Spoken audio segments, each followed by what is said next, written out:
O rei leproso de Jerusalém, Balduíno IV, foi um dos personagens mais extraordinários de toda a história das Cruzadas. Ele herdou a coroa do reino de Jerusalém com apenas 14 anos, no momento em que o reino se encontrava mais ameaçado do que nunca, pois os principais territórios islâmicos do Oriente Médio haviam sido unificados pelo sultão Saladino. E para piorar a situação, Balduíno contraíra lepra, doença terrível e incurável naquele tempo. Tudo parecia conspirar para que seu reino fosse um tremendo fracasso. Mas contra toda expectativa humana, Balduíno conquistou vitórias surpreendentes, repetidas vezes humilhou Saladino. A seguir, veremos com o professor Lucas Lancaster como isso aconteceu. O rei Amaurico morreu. Quando ele morreu, os destinos dos estados católicos da Terra Santa caíram como responsabilidade do seu filho, que era um menino de então 13 anos, e se tornou o rei Balduíno IV de Jerusalém. Este homem que se trata de uma das mais magníficas manifestações da realeza católica de todos os séculos, de uma das grandes personalidades tanto da história católica quanto da Idade Média. Conforme nos relatou o seu mestre, Guilherme de Tiro, o jovem Balduíno era um rapaz belo, vívido, ágil nos exercícios do corpo e desde cedo um perfeito cavaleiro. Tinha uma grande presença de espírito, tinha uma memória muito grande, era o mais letrado dos príncipes, o mais culto dos príncipes da sua família. Mas esse menino tão belo, tão sábio, desde cedo tão cultivado, ele era secretamente atingido por um mal horrível que lhe valeu o epíteto de Balduíno o Leproso.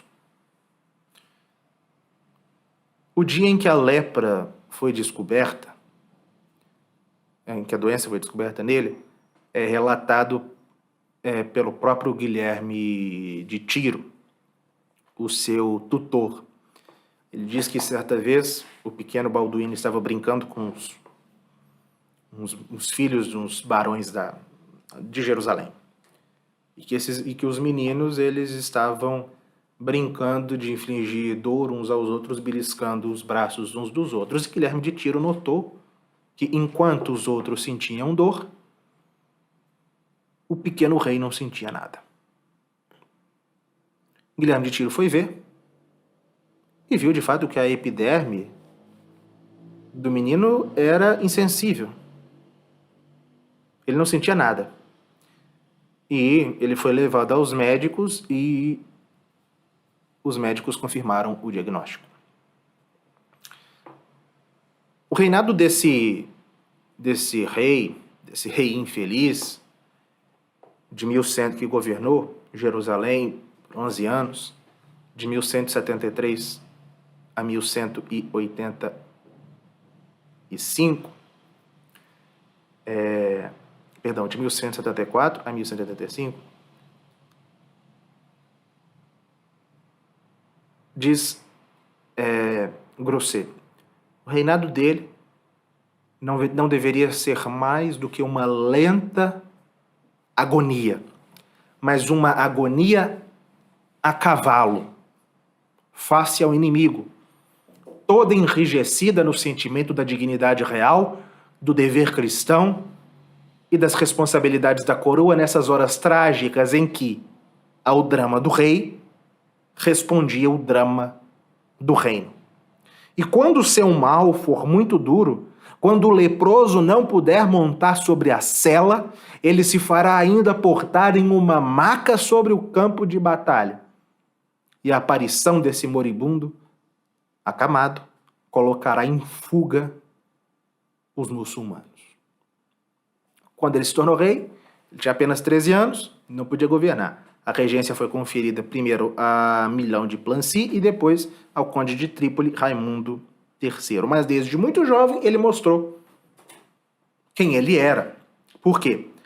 Logo no começo do seu reinado, ele tinha entre 13 e 14 anos, no inverno, entre 1174 e 1175, Saladino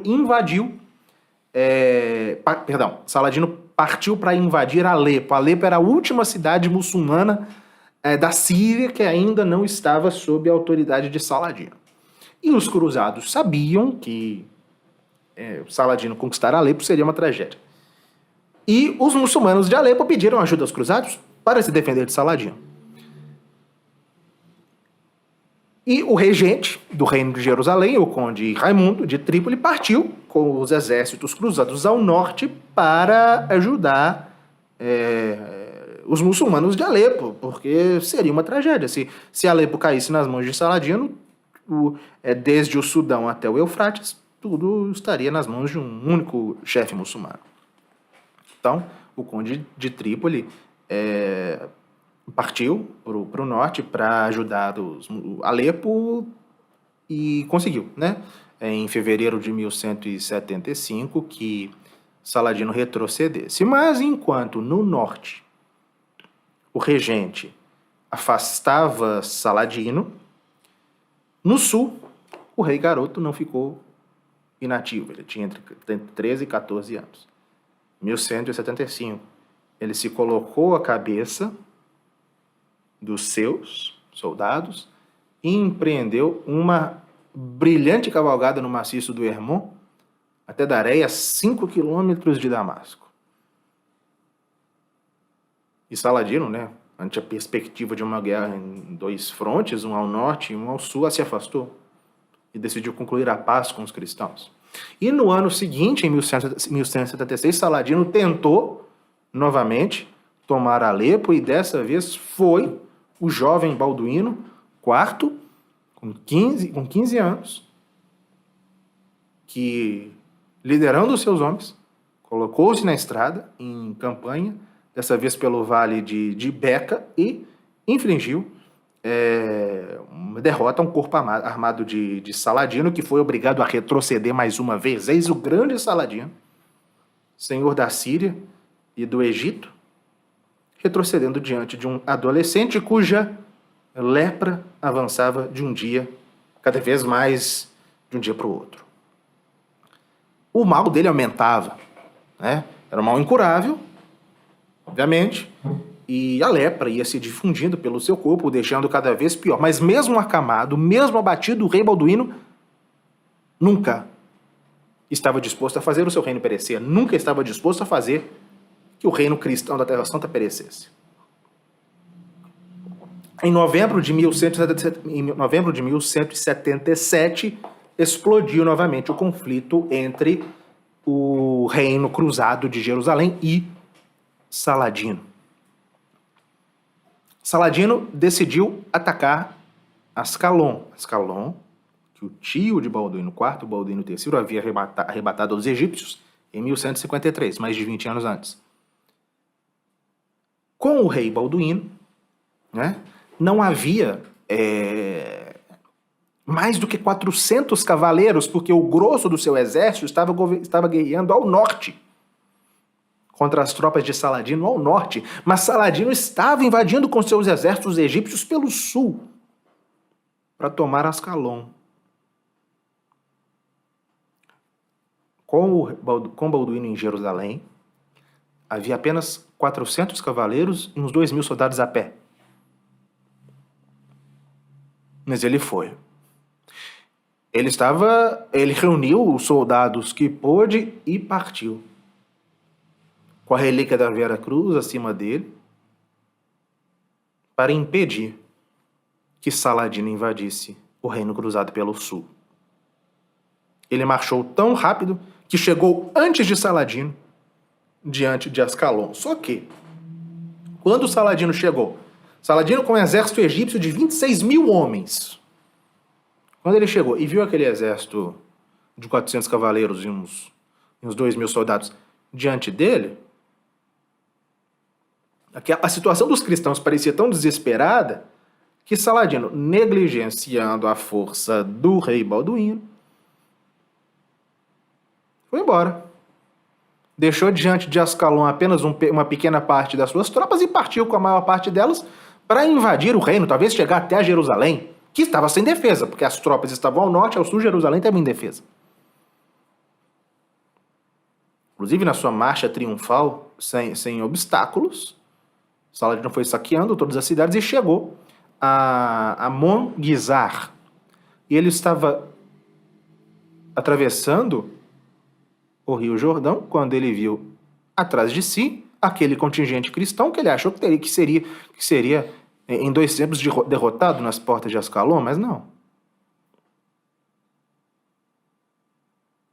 O que aconteceu? O rei Balduíno IV, ao ver as tropas de Saladino se afastando, quando ele constatou a partida de Saladino, ele foi atrás dele.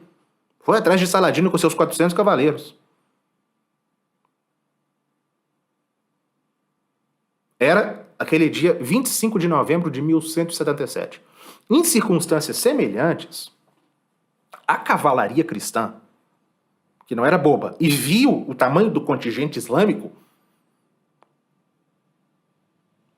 né, ao constatar essa inferioridade numérica incrível, eles teriam hesitado e não oferecido batalha aos muçulmanos.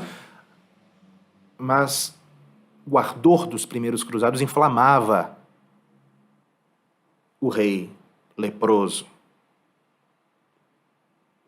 O cronista Miguel o Sírio escreveu: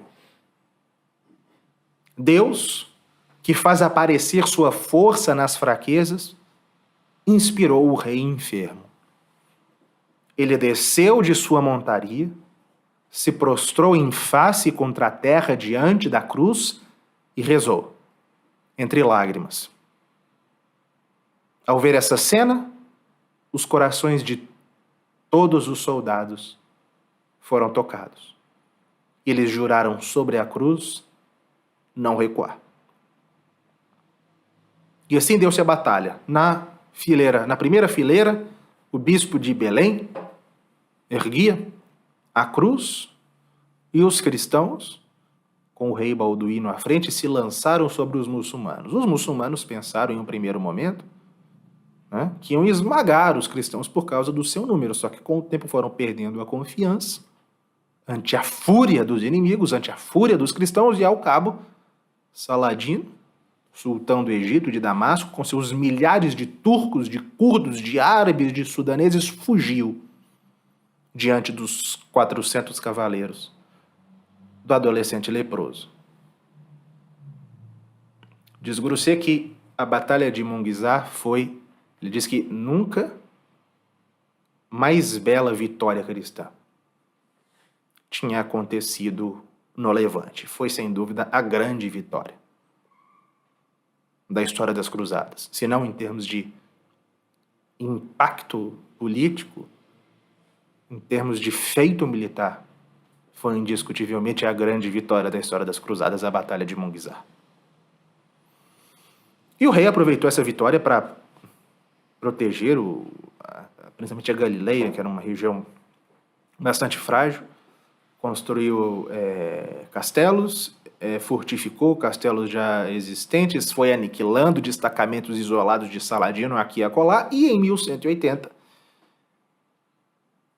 Balduíno IV e Saladino assinaram uma trégua, que nos termos da época significava de fato a paz. Só que, infelizmente, o estado de Balduíno IV se agravava, a lepra ia se manifestava agora todo o seu rigor. Sabia-se que ele não viveria muito. Ele não poderia se casar, não teria filhos, então era preciso regular a sucessão. Ele tinha 2 irmãs mais novas, Sibila e Isabel. Sibila era viúva, mas tinha um filho pequeno. Mas era preciso casá-la, porque ela era a herdeira dele. Balduíno procurou, entre as principais famílias reais da cristandade, mas os caprichos da princesa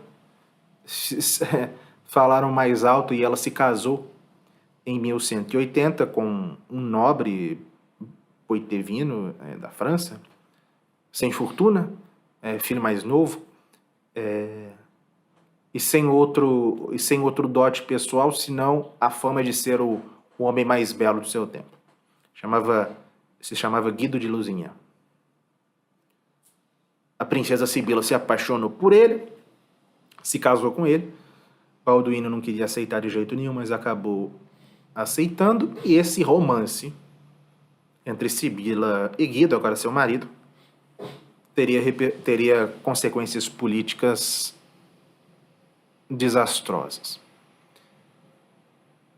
Ele era um homem que não se destacava em nada, nem sequer pelos seus fracassos, porque ele nunca havia feito de nada.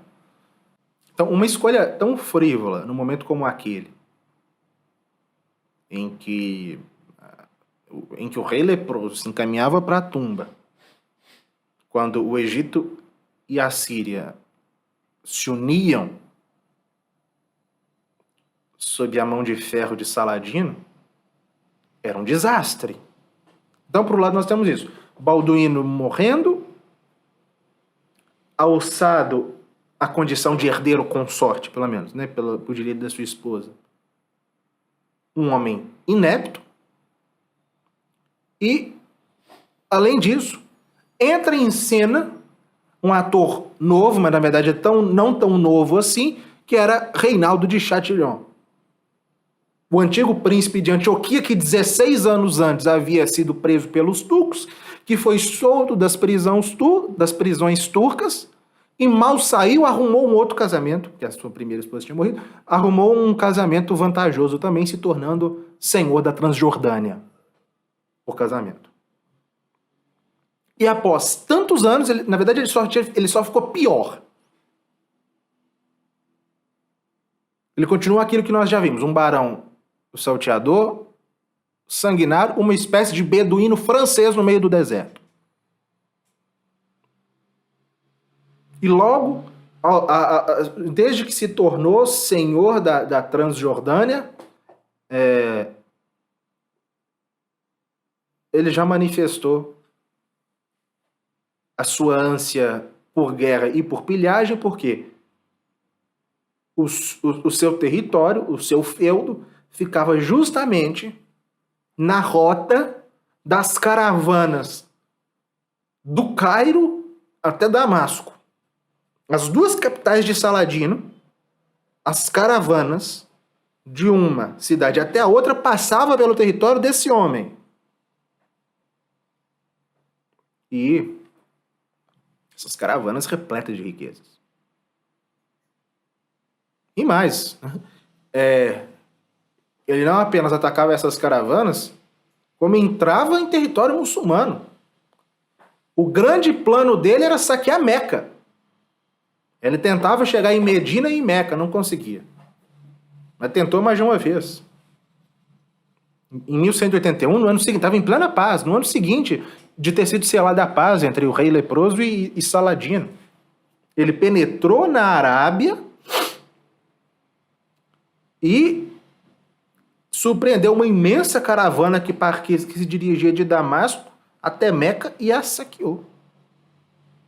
Quando o rei Balduíno soube, né, porque aquilo foi uma agressão injusta, gratuita, o rei ordenou que ele restituísse a Saladino o resultado da pilhagem, e ele se negou. E o resultado foi a guerra. Saladino invadiu, ele estava no Cairo, partiu com um exército, invadiu a Transjordânia, território de Reinaldo, e Reinaldo, sem ter como se defender, acorreu ao rei Balduíno, que ele havia desobedecido, suplicando a sua ajuda.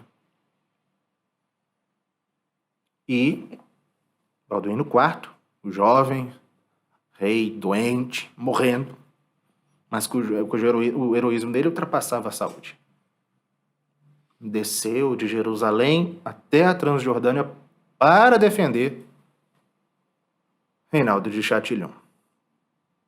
E Saladino, né, evitando enfrentar os exércitos de Balduíno, invadiu a Galileia, atacou algumas fortalezas, mas o exército de Balduíno tomou posição em face dele e obrigou ele a retroceder. O venceu e obrigou a retroceder em julho de 1182.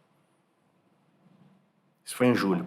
Em agosto, no mês seguinte, Saladino tentou novamente um novo plano na Galiléia e novamente Balduíno IV, moribundo, frustrou seus planos, o atacando novamente. Grousset escreve: qual personagem de epopeia?